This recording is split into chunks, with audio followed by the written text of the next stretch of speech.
Saya itu belajar mandiri mulai dari saya sekolah SD. SMP saya daftar sendiri, masuk SMA saya daftar sendiri. Nyaris tidak ada pendampingan orang tua. Kenapa? Karena sibuk. Papa saya pendeta, suka penginjilan kemana-mana. Mama saya guru, mengajar terus. Saya nyaris nggak pernah didampingi belajar. Tapi saya belajar mandiri.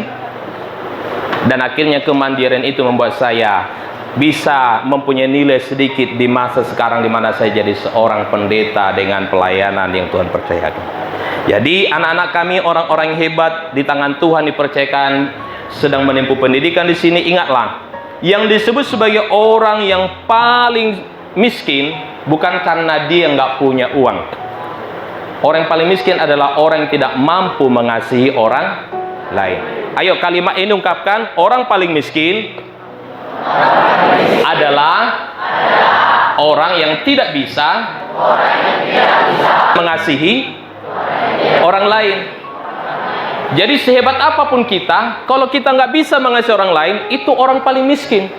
Karena kemiskinan tidak diukur daripada materi, tapi dari moral. Kalau engkau orang yang murah hati, yang hatimu suka menolong orang lain, mengasihi orang lain tanpa syarat, engkau adalah orang paling kaya. Dan kepada orang seperti ini Tuhan selalu percayakan banyak hal, termasuk uang pun, berkat pun, jabatan pun, masa depan terbaik pasti dipercayakan. Karena apa?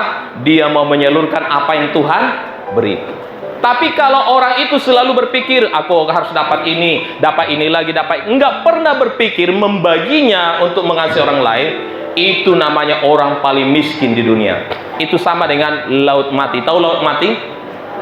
Laut mati itu ada di Timur Tengah. Jadi dia nggak ada sumber, tapi terus terisi laut ini. Nggak ada di saluran mau kemana. Heran. Waktu saya mandi di sana dengan asin yang sangat pekat mengapung, kita ini nggak ngapa-ngapain udah terapung di laut mati itu. Ternyata nggak ada kehidupan di sana. Baju yang saya pakai nggak boleh lagi saya bawa pulang. Udah langsung metek bahasa Batanya, langsung koyak karena garamnya sangat tinggi.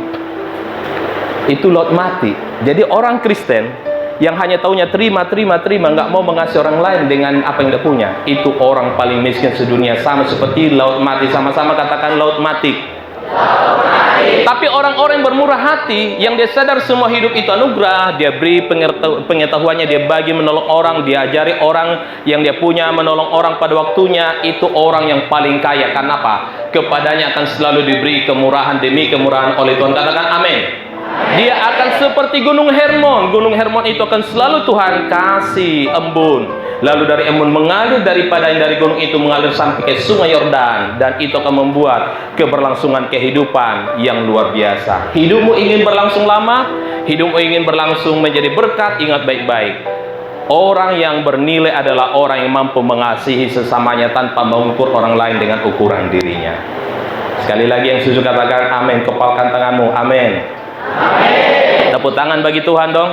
Ya.